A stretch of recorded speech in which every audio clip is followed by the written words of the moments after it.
Whether you've been making music for years or opening Ableton for the first time, then I think you'll still get something out of this video. Today, I wanted to show you how doing more with less will help you create better music, showing you my exact workflow that I use to turn a spark of an idea into a finished track. Let's get into it. So I've opened a new project, and here you'll see my template, which has got the channels that I regularly use. I've set up each channel really simply using Ableton stock devices, and each one basically has a utility, an EQ, some saturation, and a reverb or some creative effects like echo. I have two return tracks, one with echo or a delay, and another with this shimmer reverb effect that I'll talk about later. On the mix bus, again keeping things simple, an EQ, tape, glue compressor, and a limiter.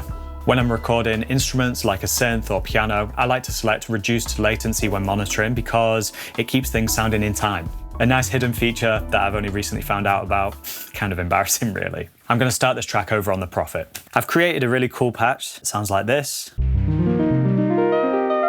It's basically two oscillators, both set to triangle, an LFO with only a very small amount, and I have this noise filter open so that every time I strike a note, it adds a little bit of texture. One thing that I love doing is playing repeated patterns, in this case using the root, fifth and ninth of this chord progression.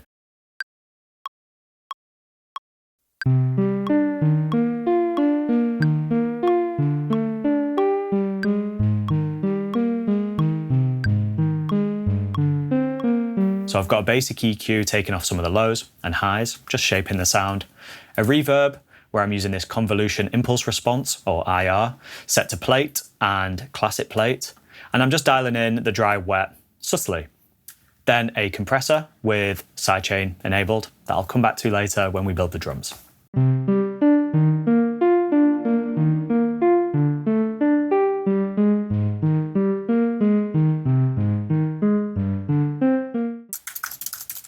I've created a drum rack with samples from a collection of different drum machines.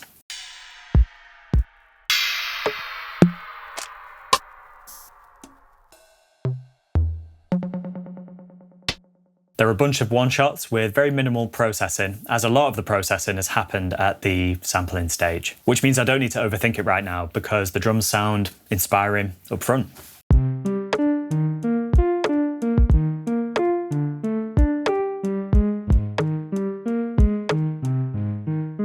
On the drum bus, I'm using this tape plugin by Soft, which is a recent collaboration with Ableton. And I'm going to listen to the drums whilst exploring the input level to find the sweet spot for the coloration of the drums.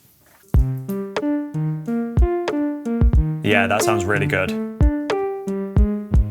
I think somewhere between 3 and 0 on the needle sounds right. Subtle, but just brings out the colour of the drums. I recorded the sound of putting in a tape into an old VCR player when I was looking back at some old family videos. On first listen, it might not really sound like much, but it really glues the track together with this nostalgic feeling.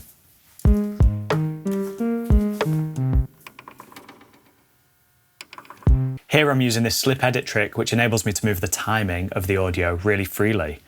If you press Shift and Alt, it will snap to grid. But if you press Shift, Alt, Command, it turns the grid off. So you can fine tune the timing without having to go into the clip.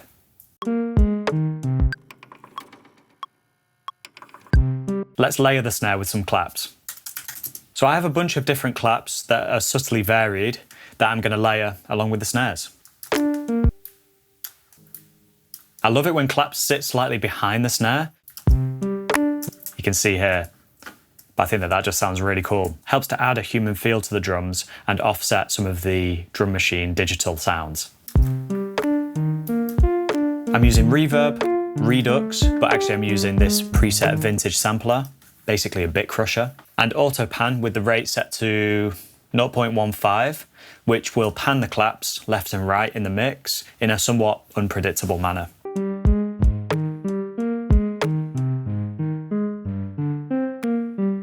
That last clap seems a bit lonely. Let's automate the dry wet of the reverb so that there's a bit of a splash on that final one.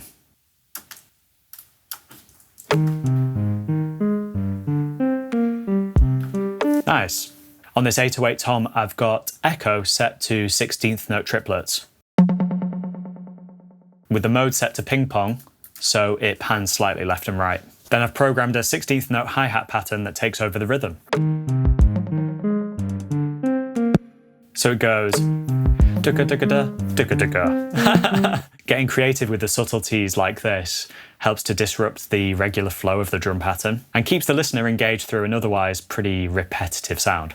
For bass, I'm using analog and just one oscillator. I've set the shape to a sine wave and I've left the frequency open because it's really just a sub bass. I've increased the tack by 14 milliseconds, only a fraction. The decay's on full and sustain at 0.59. Over here, I've toggled vibrato and I've set it to 25%, just to add a little bit of movement.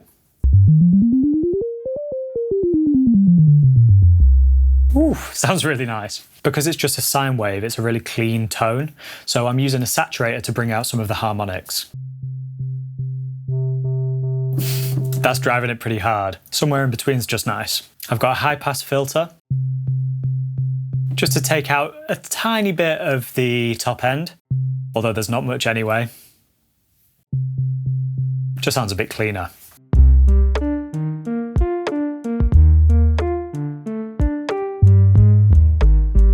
Yeah, maybe something like that. Just outlining the changes, kind of just following the harmony, the root notes for C minor 7, E flat major 7, A flat major 7, and then G minor 7. Let's record it in.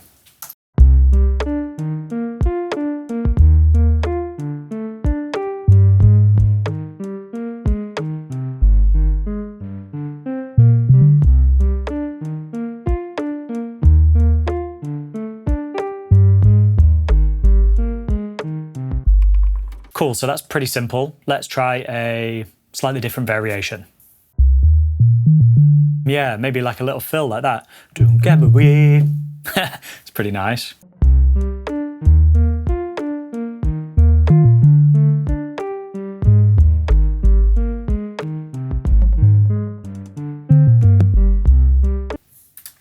I just use this capture MIDI tool here. If you record any idea, Ableton's kind of pre-recording the MIDI data in the background. So if you play something that you like, you can just hit that button and save it. Really cool feature. So at the end of the 8-bar loop, we've got this space. Just the VCR. Maybe we could record a bass fill. I'm not thinking anything crazy, something that just kind of carries forward the idea of the original arpeggio on the Prophet. So, because the sound is ga goo goo goo ga goo goo goo. That's the underlying feel. Maybe just something like that, but the bass takes over instead of the Prophet.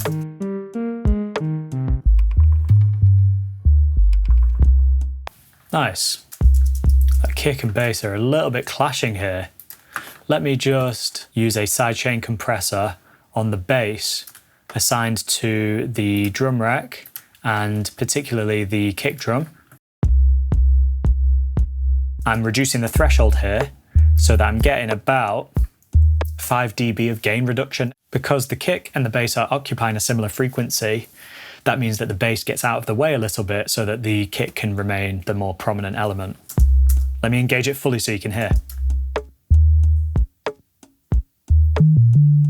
But obviously not so much. Let's jump over to the piano and work out a melody. Sorry for the weird angle, but I've got this melody that's been going round and round in my head, and it goes something like this.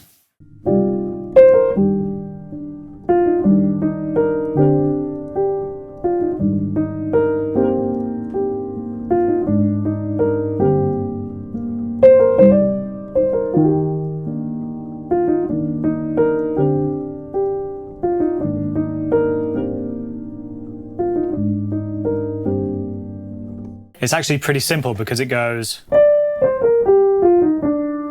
down, and then it jumps up, and then repeats 3 times. And then we can just play whatever to get back to the top note. So down, jump, repeat the down and jump, repeat the down and jump.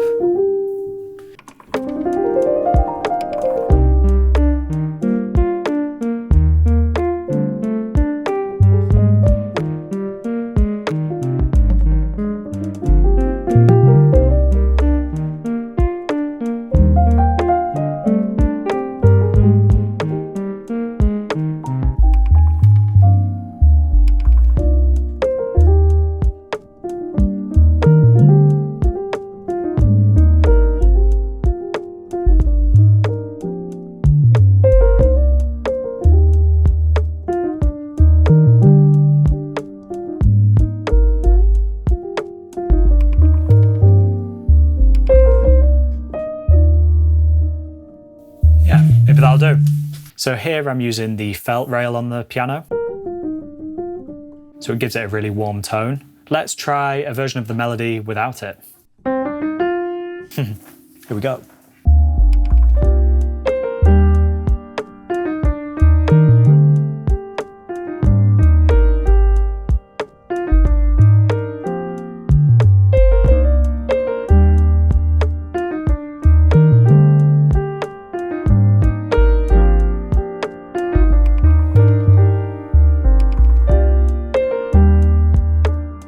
Yeah. For piano, I've just got a low pass filter around 200 Hertz, getting rid of the bottom end, some tape saturation, and then some reverb. I love this preset piano hall. I've used it so much since, I think like Ableton 10 or something.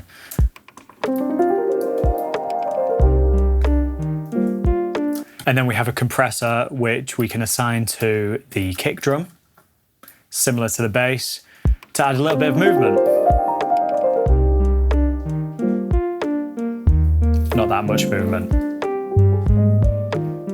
I love working with friend and close collaborator Aaron Wood, who recorded flugelhorn and recorded these stacks. Let's see what we can do with them. So we've got 4 layers. Same again, but played in a second time to add variety. So let's pan those left and right. Let's do about 25. Nice, kind of adds a natural sort of phase, which I really like. And then same again, but this melody. And then second time. Let's pan them the same.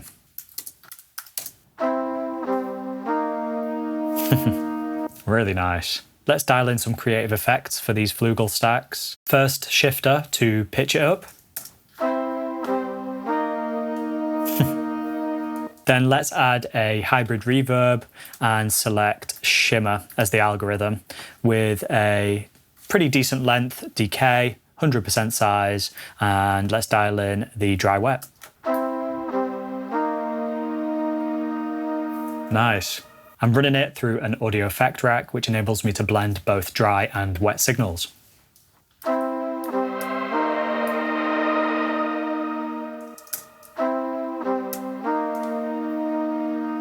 Then the piano and flugel swap roles, with the flugel taking the melody and the piano taking on an accompanying role.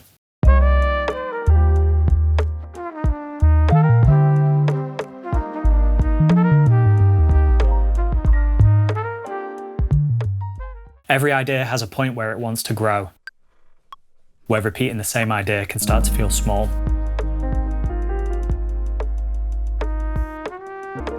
For me, a B section is permission to breathe, to take maybe a step in a new direction. In this case, I'm simplifying the harmony to just 2 chords, then adding interest with an ascending and descending bass line. A new synth layer, and a loop from my MIDI drum sample pack to create variation in the drums. This moment is about improvisation, interplay between flugel and piano. Our musical experiences are rooted in jazz, but to me this moment is about communication, self-expression.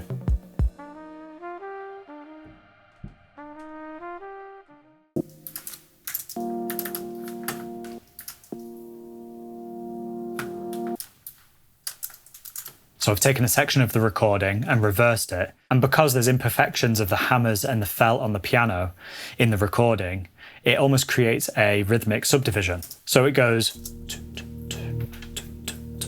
Let's layer that up again, but this time let's have it playing forward instead of in reverse. So together. And then let's take the chords played. It's quite nice. Let's see if we can find another bit. It's really nice. Yeah, let's take this section and pitch it up. Let's try an octave, 12 semitones. And let's use complex as the warp setting. Yes, it has a lot of artifacts, but actually I kind of like the imperfection of it. That, in combination with some of the imperfections of the Foley, hammers and felt, recorded from the piano, both reversed and playing forward, creates a really intimate moment. I also found a live drum recording that I chopped, and some electric bass chords that I've also chopped and added a stereo widener effect, just a preset in Ableton. And all together,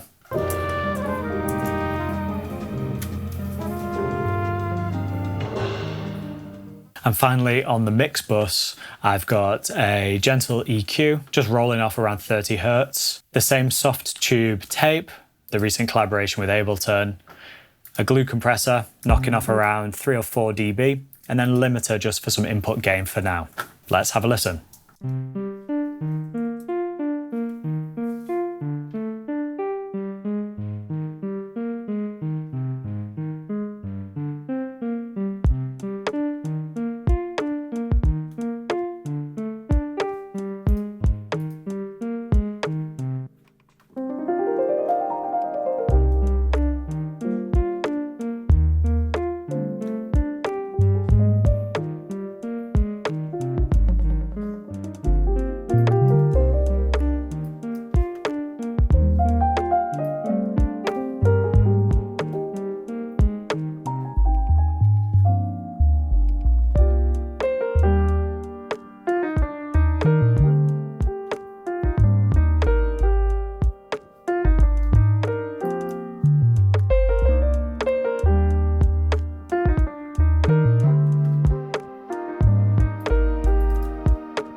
If there's one thing to take with you, it's that small ideas can grow a lot further than you think. I've put some MIDI drum samples and my Ableton template for free over on Patreon if you want a place to start. See you in the next video.